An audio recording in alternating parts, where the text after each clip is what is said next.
Hey everybody, this is Harvey Media. You know what? Making movies or television for Christians is really, really hard.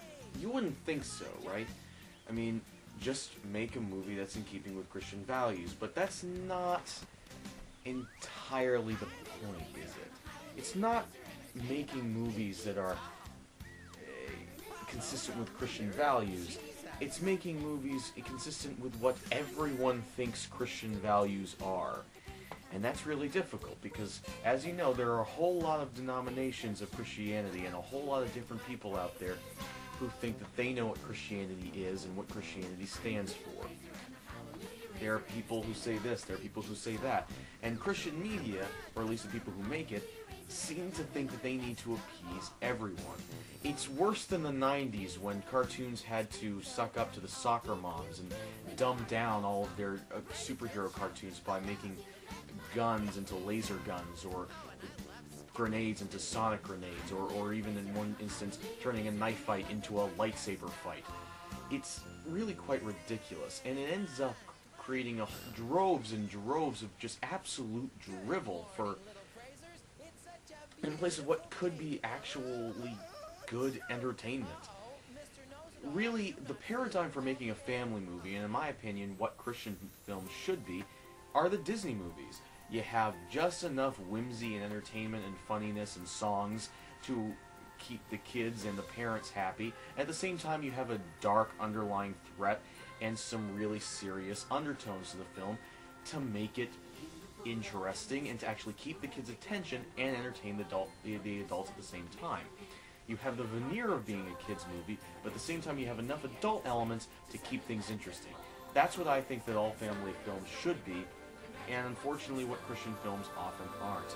And that brings us to a man named Willie Ames. Willie Ames got his start on the Dick Van Patten series, 8 is Enough. He then worked his way up to becoming a comedy sidekick on the 1980s sitcom Charles in Charge.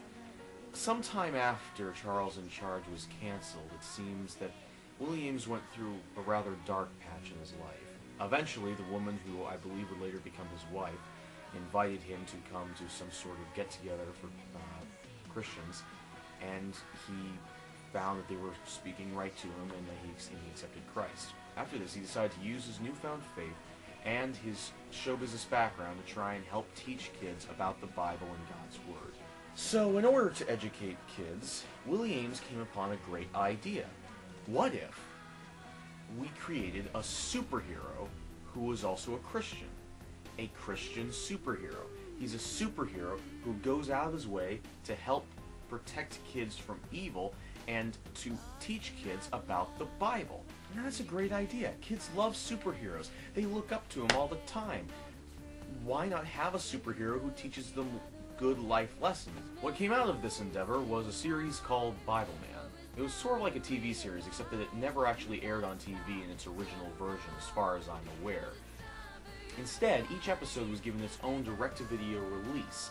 I watched several episodes of the series, and I have to say, there are parts of it that really leave me quite impressed. However, the series does have some serious flaws to it as well. The series definitely has its low points, and also some high points.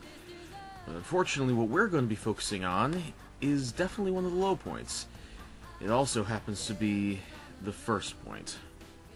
Now, some of you out there who might already be familiar with Bibleman may be thinking that the first episode was the absolutely atrocious 6 Lies of the Fibbler. But as it turns out, that was actually the 3rd episode of the series. There were 2 other episodes that were produced and released before that one. And yes, I do know what you're saying. But when I go to christianbookstore.com and look for Bibleman DVDs, all I can find, the earliest episode I can find is the 6 Lies of the Fibbler. Where are these other 2 episodes you're talking about? And this is the sad truth that we have to face. These episodes were never re-released.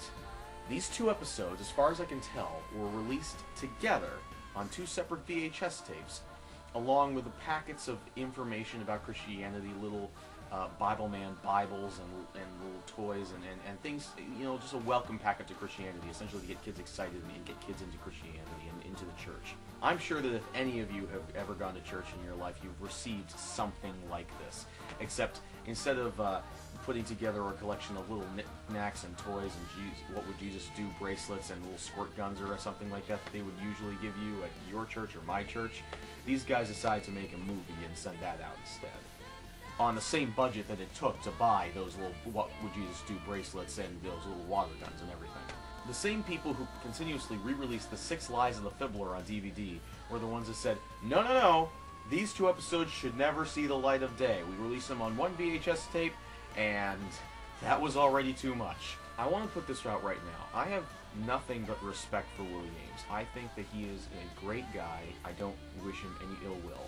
However, I am probably going to be mocking him pretty heavily. And don't worry, I am fully aware that there is a huge elephant in the room right now, and I will get to him eventually. For right now, though, we're going to focus on talking about the material here.